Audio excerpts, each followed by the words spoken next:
Hey guys, it's Kimmy again. Way too excited, but I'm just happy. Just kidding, I'm really tired. But pretty much for this video, I'm going to give you guys a story time. The only difference between my story times you'll be watching is that mine's gonna be in PJs with my boyfriend's tank top because I find it comfortable. That and I want to make it different, like a nighttime story time and PJs relaxing type thing. Pretty much you guys already know what it's going to be about because of my title, so keep watching if you're interested in any sort of type of way. So growing up as a child, you get the don't talk to strangers, if someone tries to follow you, call the cops, ignore them, get attention, get help from somebody type thing. This was one of those moments where I should have, but I didn't because I was only 14, I think. So around this time, like I said, I was only 14 years old, so I was just a freshman in high school. First semester, I was at the school that I grew up with all my friends with, and then second semester, I had to be transferred to another school because I moved. It was not too far, so I could like still see my friends and stuff because it was like still in the same county. But then again, when I transferred, it's the same time I started dating the boyfriend I have now. So yes, I've been dating him since I was 14, and I know that's crazy, high school sweethearts. So every day after school, in order to see him, I would walk to that school. But what I would do is I would get my mom to drop me off at my friend's house who lived by that school, and then from there I would walk to that school. So then that's when it happened. Because like pretty much my whole life I would walk around the neighborhood because it was my neighborhood. Like I grew up there, it was my home. So to me, walking to the school was just like any other day because I would walk home from school every day. So it was like no different to walk to than from. So I was walking to school, even though it's not my school. Like I was there last semester. People probably still thought I was there that semester. So I was walking there, and I got on the street and this car drives by and he looks at me and he slows down. I'm like, yo, I was at the age where I would only wear like cute clothes under my gym uniform type thing, so I wouldn't look like a slut in front of my parents. I know it's terrible to say, but it's true. So, I'm gonna put that aside and get to the part where he was being creepy. So I was walking on the street and he would drive, stop, and then drive ahead of me and stop and wait for me to get to that part because, like, it's like a street and it's just like I'm just going down the sidewalk because where I want to go is down there.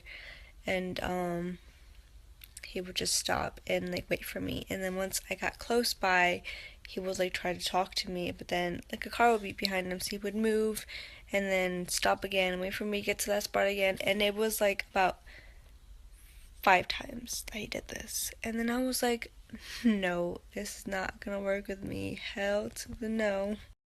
So then I thought to myself, it's an unsafe situation, I need to find a way to get out of it without causing commotion where I would get in trouble and a million things would happen. Plus, I just didn't want all of that stress on me at the moment. Like I just didn't want to deal with it. I just wanted to get away from it and not have a huge scene go on. So what I did was while I was walking, I was trying to figure out, okay, what do I do? What can I do where he can no longer get to me?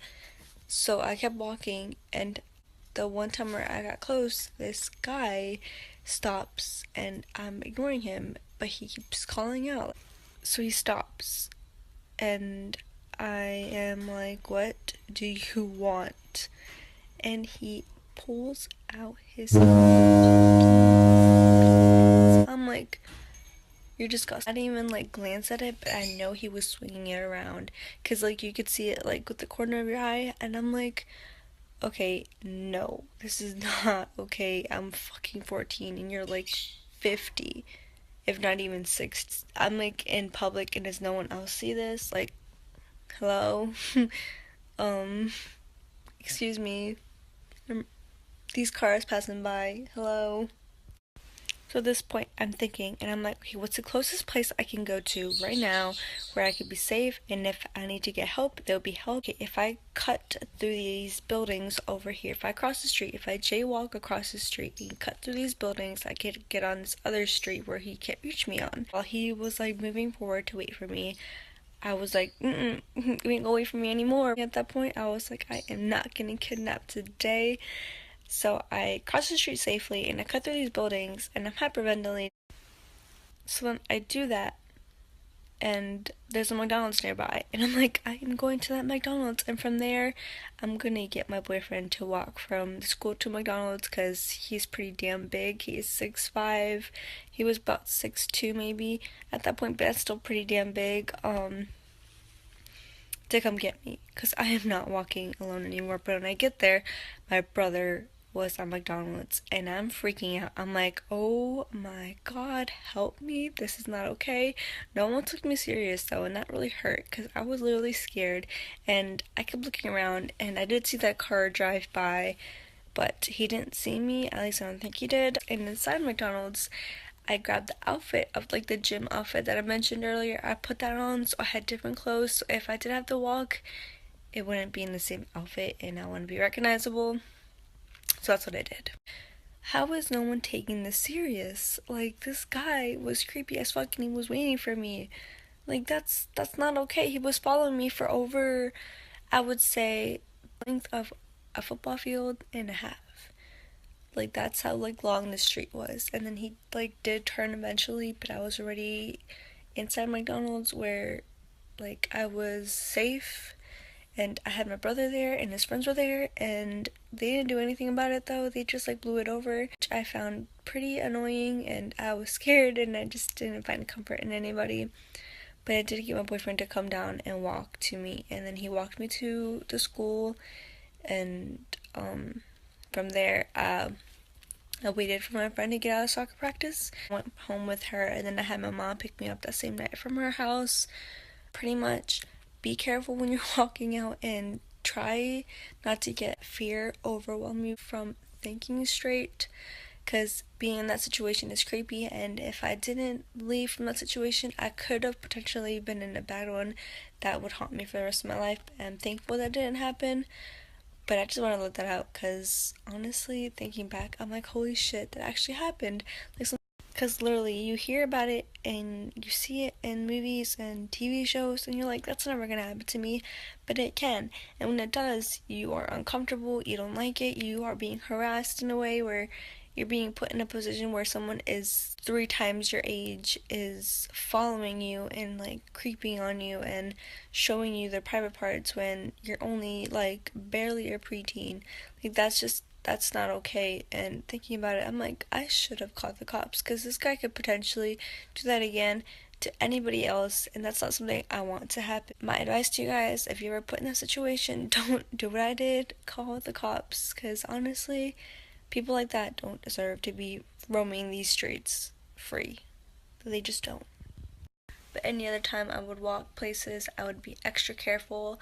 I did carry a pocket knife with me ever since then. I feel way more safe, and I wouldn't leave without telling someone where I was going. I mean, that's really unsafe, and you have to be very cautious about what you're doing, especially when you're that young and anything could happen. You always have to think positive. Like, positivity is my number one go-to, but being careful is better because you'd rather be safe than sorry.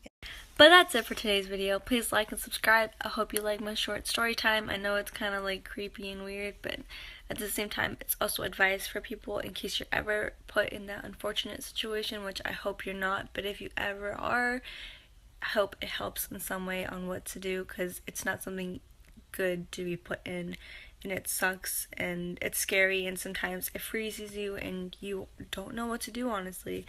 But if ever does, please do something about it and just don't ignore it, because it could be serious and you never want to know. It's always better to be safe than sorry. So please stay safe out there, and I will see you guys next time. Bye!